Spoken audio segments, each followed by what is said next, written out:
Hi hello friends, எல்லாருக்கும் வணக்கம். இன்றைக்கி சிறுவாபுரி முருகனை பற்றி தான் பார்க்க போகிறோம். வாங்க வ்ளாக்குள்ளே போகலாம். சென்னைக்கு வடமேற்கே சென்னை கொல்கத்தா நெடுஞ்சாலையில் மேற்கே பிரியும் 33வது கிலோமீட்டரில் சிறுவாபுரி பாலசுப்பிரமணிய சுவாமி ஆலயத்தில் தோரணவாயில் அமைந்துள்ளது. இங்கிருந்து 3 கிலோமீட்டர் தொலைவில் சின்னம்பேடு என அழைக்கப்படும் இடத்தில் இந்த ஆலயம் அமைந்துள்ளது.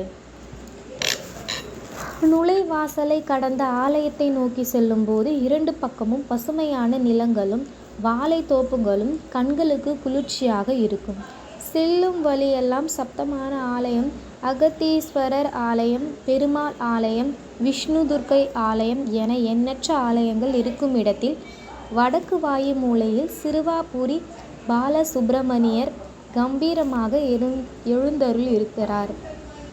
சிறுவாபுரி முருகன் அபிஷேகத்தின் போது பார்க்க பெருமாளை போல இருக்கிறார். ஒரு நிமிடம் உங்கள் கண்களை மூடி எதிரே சிறுவாபுரி முருகனை காண்பித்தால் ஏதோ பெருமாள் கோவிலில் கருவறைக்கு முன்னே நின்று கொண்டிருக்கிறார் என்று தோன்றும். திருமலையில் ஸ்ரீனிவாசன் எப்படி நிற்கிறாரோ அதே போலவே இத்தலத்தில் முருகனும் நிற்கிறார். முருகப்பெருமான் வள்ளியை திருமணம் செய்ய செல்லும் வழியில் சிறுவாபுரியில் பாரிவிட்டு சென்றார் என்றும், இந்த ஆலயத்தில் தாங்கி அமுதும் உண்ட இந்திரன் தேவர்களுக்கு வீடு பேறு கிடைக்க வேலவன் அருள் புரிந்தார் என்றும் தல வரலாறு கூறுகிறது. திரேத யுகத்தில் ராமர் அசுவமேதயகம் செய்ய விருப்பம் கொண்டார். அப்போது யாக பசுவாக அனுப்ப வேண்டிய குதிரைகளை ஏவிவிட்டார்.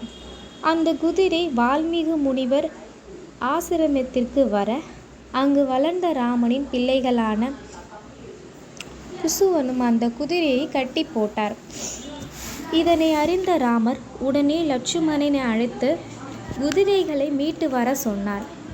அது முடியாமல் போகவே ராமனே நேரில் சென்று சிறுவர்களிடம் போரிட்டு அவர்களை வென்று குதிரையை மீட்டு சென்றனர்.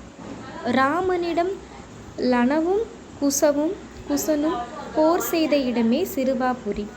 இது இராமாயண செய்தியாகும்.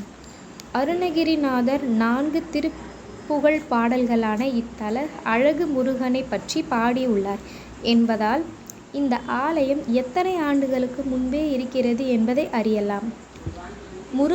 முருகம்மையார் என்ற முருக பக்தர் சிறுவாபுரியில் வாழ்ந்து வந்தார். இந்த அம்மையார் எப்போதும் முருகன் நாமத்தையே உச்சரித்து வந்தார். இதனை பொறுக்காத இவரின் கணவர் தன் மனைவியான முருகாம்பையாரின் கரங்களை வெட்டினார். உடனே முருகா என்ற அம்மையார் முருகனை நினைத்து அழுதார். விரைவில் முருகனை அம்மையாருக்கு தரிசனம் செய்து தனது வெட்டிய கரத்தை மீண்டும் பழையபடியே சேர்த்து வைத்தார். இந்த அற்புதம் இந்த தலத்தில்தான் நடந்துள்ளது. இதனை தவத்திரு முருகசேச சுவாமிகள் பாடல் மூலம் எழுதியுள்ளார். இந்த ஆலய ராஜகோபுரம் 5 நிலையங்களுடன் கம்பீரமாக நின்று பக்தர்களை அழைக்கிறது.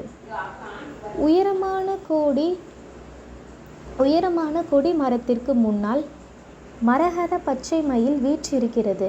இதை போன்ற பச்சை மயில் அமைப்பு வேறெங்கும் காண முடியாது. இந்த ஆலயத்தில் இருந்து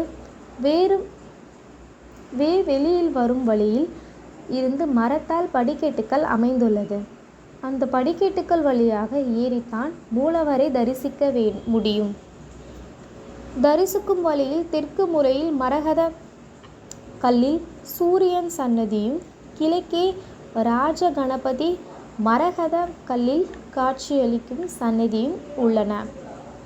அடுத்த அண்ணாமலையார் மரகத பச்சையிலும் சன்னதி கொண்டுள்ளார்.